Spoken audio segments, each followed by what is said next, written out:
Hey you guys, it's time for a haircut.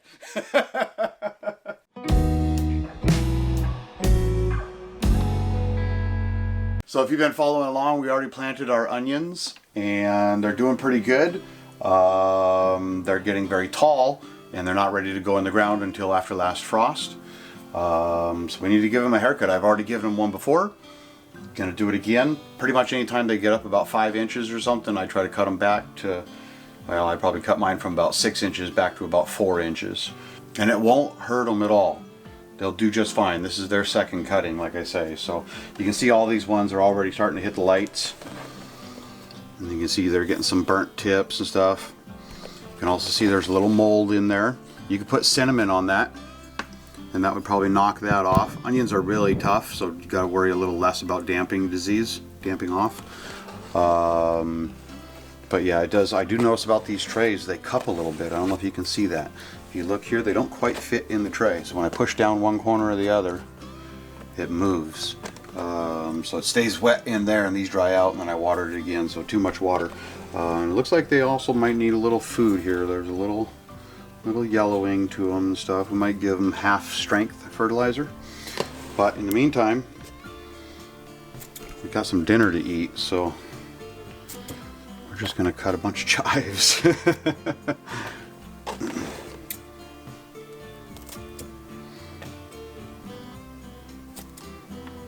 think those other ones over there actually were a little thicker, a little heavier.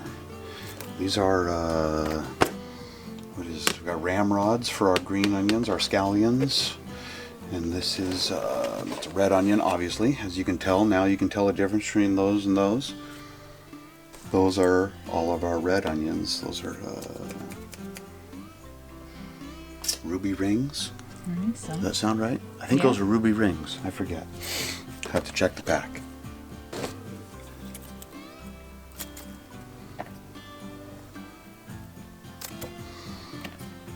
And you can see also, if you look down at the bases, you can see that they're starting to bulb a little bit. You know, they're starting to swell, really.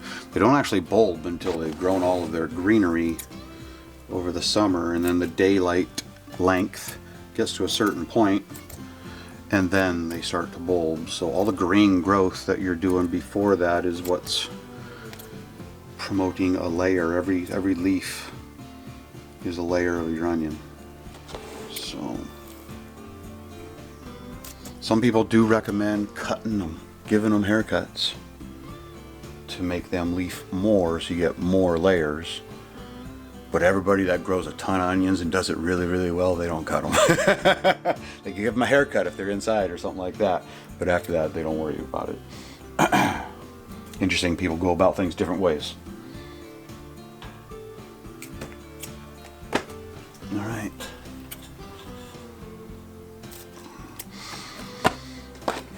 Good enough for me for today. I'll leave those back in there.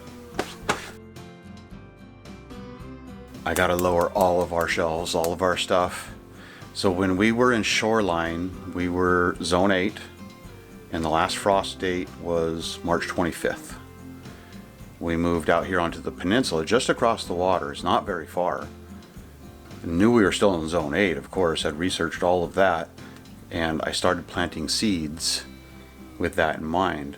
Well, come to find out, because we're right at the base of the Olympic Mountains, the wind flow coming down from the mountains, last frost date is just here is about 28 days later.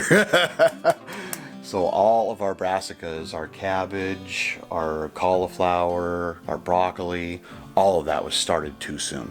So it should be in the ground right now, but I can't put it out there. Tomorrow or the next day is supposed to be 24 degrees at night. So, and they haven't been hardened off yet either. So, and then up on the top shelf we got our spinach finally growing. I'm on time with that, I think. Although some of that's ready to be moved too. So, busy day tomorrow. Thanks for stopping by, you guys. Have a great day. See ya. Happy growing.